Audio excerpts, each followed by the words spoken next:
আসসালামু আলাইকুম। আজ আমি চাইনিজের আরেকটা আইটেম করে তোমাদের দেখাচ্ছি। সেটা হলো চিকেন নাগা উইংস। হ্যাঁ, এটা অবশ্য আমার ভিডিওতে আছে, আমি কানাডায় করেছিলাম। আমি উইংসগুলোকে সুন্দর করে ধুয়ে পানি ঝরিয়ে তারপরে আমি এখানে 2 চামচ সয়া সস দিয়েছি, আর আদা রসুন কাঁচামরিচ পেস্ট দিয়েছি, আর এখন দিব হলো গোলমরিচ গুঁড়ো দিব। ভিডিওটা শর্ট করার জন্য আমি তোমাদের শর্টকাট দেখাচ্ছি, কোনো বুঝতে প্রবলেম হলে আমাকে তোমরা বলো। হ্যাঁ, তারপরে লেবুর রস দিয়ে এটাকে 20 মিনিট ম্যারিনেট করে রাখবো।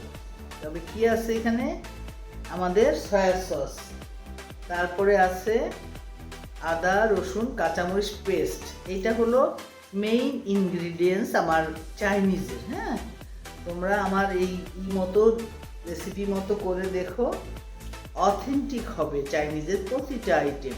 আর এখানে আমি নিচ্ছি হলো ময়দা নিচ্ছি।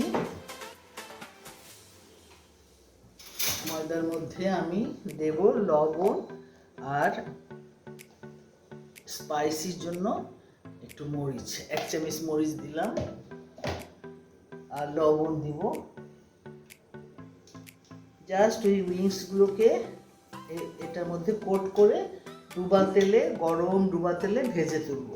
ঠিক আছে, একটু ডুবা তেলে আমি এটাকে সুন্দর করে কোট করে, তোমরা মনে রাখবে, তোমরা যদি বেশি ক্রিস্পি খেতে চাও তাহলে 2বার কোট করতে পারো, কিন্তু আমি একবারই করব। হ্যাঁ, যেহেতু আমি আজকে খাওয়াবো, আমি বেশি হার্ড করতে চাচ্ছি না।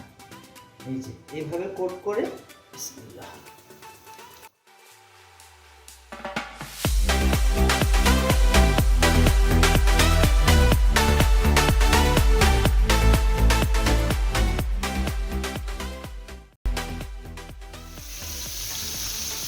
এই যে বন্ধুরা, আমার অলমোস্ট সবগুলো উইংস ভাজা হয়ে গেছে, ক্রিস্পি হয়েছে, বাট ভিতরে জুসি আছে, উপরে ক্রিস্পি হয়েছে, যেহেতু ময়দার কোটিং দিয়েছি আর কর্নফ্লাওয়ারের কোটিং দিয়েছি। হ্যাঁ, আমার ভাজা অলমোস্ট শেষ। এই যে দেখো, ঠিক আছে। এখন আমি একটা সস তৈরি করে নিচ্ছি।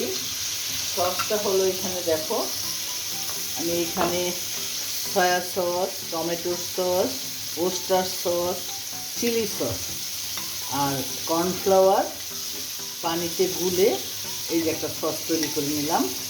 এখন আমি রান্নায় চলে যাব। দিয়ে দিব একটু রসুন কুচি,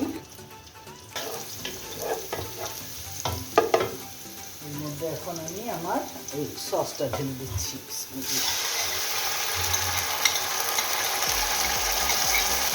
এখন আমি উইংসগুলো এর মধ্যে দিয়ে দিচ্ছি।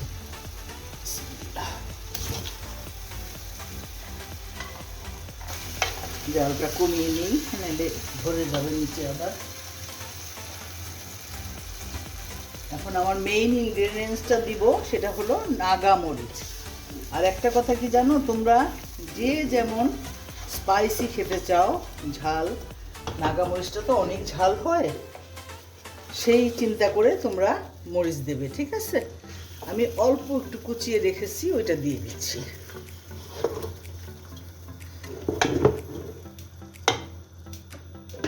এই যে